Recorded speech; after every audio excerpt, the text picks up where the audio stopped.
नमस्ते, स्वागत है आप सभी का फिर से इस YouTube चैनल में। आज ओशो की एक छोटी सी कहानी है जो प्रेम पर आधारित है। प्रेम से परमात्मा तक। एक छोटी सी उदाहरण से सुनिए। एक पुरोहित था जिसे चर्च में भाषण देने के लिए जाना था। उसका विषय भी था प्रेम से परमात्मा तक। वह सवेरे उठा, जल्दीबाजी में नहा धो के जल्दी जल्दी चर्च की तरफ जा रहे थे। जंगल पहुंचा था, उसके आगे चर्च था।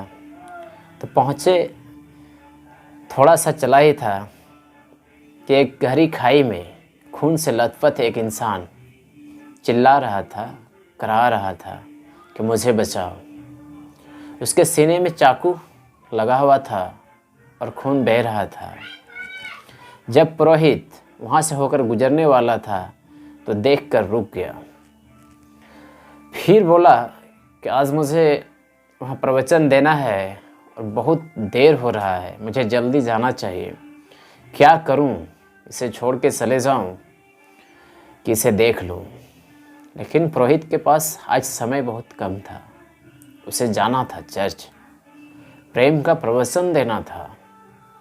और एक तरफ घायल व्यक्ति पड़ा हुआ था जो करा रहा था, मुझे बचा लो। पुरोहित जब मन ही मन यह सोच रहा था कि निकल जाऊं या इसके पास जाके इसे बचाऊं, तब वह घायल व्यक्ति बोल रहा था, पुरोहित जी, यदि आप चले गए, मुझे पता है आप प्रेम का प्रवचन देने चर्च जा रहे हैं, लेकिन यदि आप मुझे छोड़ के इस तरह चले गए और मेरा जान बचा रह गया, तब मैं पूरा गांव हल्ला कर दूंगा कि प्रेम के पुजारी प्रेम के प्रवचन देने के लिए एक मरता हुआ व्यक्ति को छोड़कर चला गया, मरने छोड़कर। फिर पुरोहित ने सोचा, ये बात भी सही है, यह भी तो एक व्यक्ति है, देख लेना चाहिए, नहीं तो यदि इसकी जान बच गई तो मुझे बदनाम कर देंगे पूरा गांव में। पुरोहित दुविधा में था, लेकिन पुरोहित के मन में आया, चलो इस व्यक्ति को थोड़ा देख लेना चाहिए, यदि इसकी जान बच जाए मेरे कारण तो अच्छा ही होगा। उन्होंने समय की परवाह ना किए, जल्दी से उस व्यक्ति के पास गहरी खाई में धीरे धीरे पहुंच गए। जैसे उस व्यक्ति के पास पहुंचे तो पुरोहित को लगा कि इसे मैं पहचान रहा हूँ, कहीं देखा हूँ। तो उन्होंने उस घायल व्यक्ति से पूछा, लगता है कि मैंने तुम्हें कहीं देखा हूँ। तो वह घायल व्यक्ति ने बोला, ज़रूर देखे हैं आप, क्योंकि आप मुझे कहीं न कहीं देखते हैं रोज़। पुरोहित ने पूछा, तुम कौन हो? तो उस घायल व्यक्ति ने बोला, मैं शैतान हूँ। पुरोहित डर गया और बोला, तुम मर ही जा। ठीक है, शैतान मर ही गया तो बढ़िया है, तुम्हारे खून को जो छू लिया तो लगता है मुझे पाप लग गया होगा। तो शैतान ने हंसकर बोला, ए पुरोहित, यदि मैं मर जाऊंगा तो तुम्हारा गुजर बसर भी ठीक से नहीं हो पाएगा, तुम्हारा जितना रोज़गार है सब बंद हो जाएगा, क्योंकि तुम्हारा जितना रोज़गार चलता है, जितने कमाते हो, वह सारे मेरे वजह से ही कमाते हो। यदि इस दुनिया से शैतान मर गया तो पुरोहित को पूछने वाला कोई नहीं रहेगा और दुनिया इससे भी अच्छा हो जाएगा। और तुम लोगों का गुजर बसर कैसे होगा, यह सोच लो। पुरोहित ने थोड़ा देर सोचा, बोला, ठीक ही तो कह रहा है, इतनी सी बात मेरे दिमाग में क्यों नहीं आई? यह तो बेसिक सी बात कह रही है।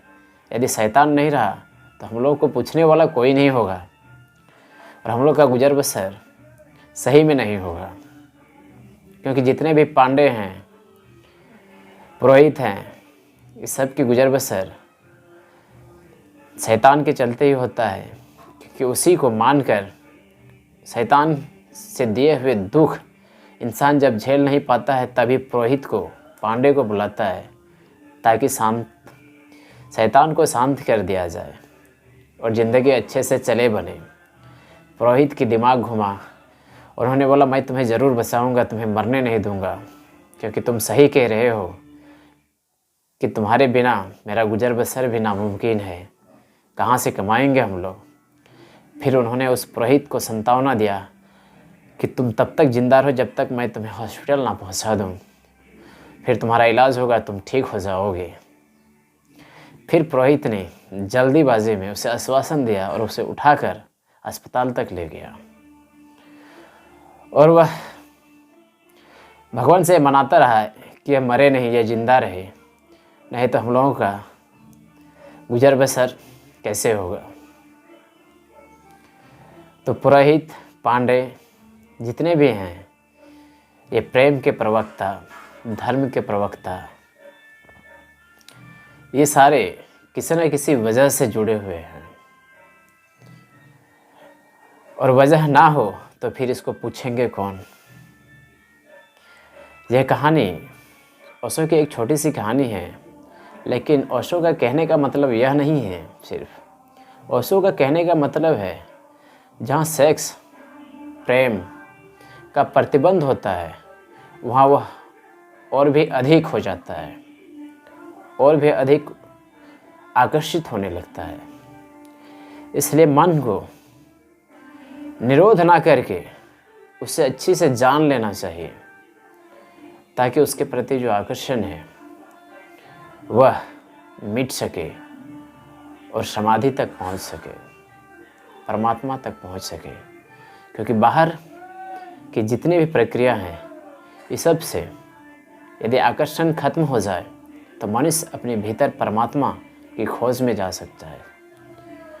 और बाहर की आकर्षण में यदि उलझे रहेंगे तो परमात्मा की खोज मनुष्य नहीं कर पाएंगे। पहले बाहर के विषय को जान के उसके प्रति जो आकर्षण है वो मिटा दे, फिर अपने ही अंदर परमात्मा की खोज करें। परमात्मा से प्रेम हो जाने के बाद फिर परमात्मा मिल जाएंगे। यह छोटी सी कहानी यदि आप लोगों को अच्छा लगा तो कमेंट बॉक्स में अपनी जवाब में ज़रूर दें,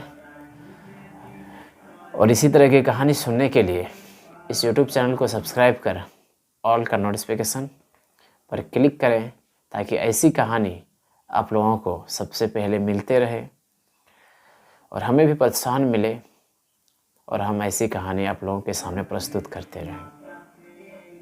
धन्यवाद।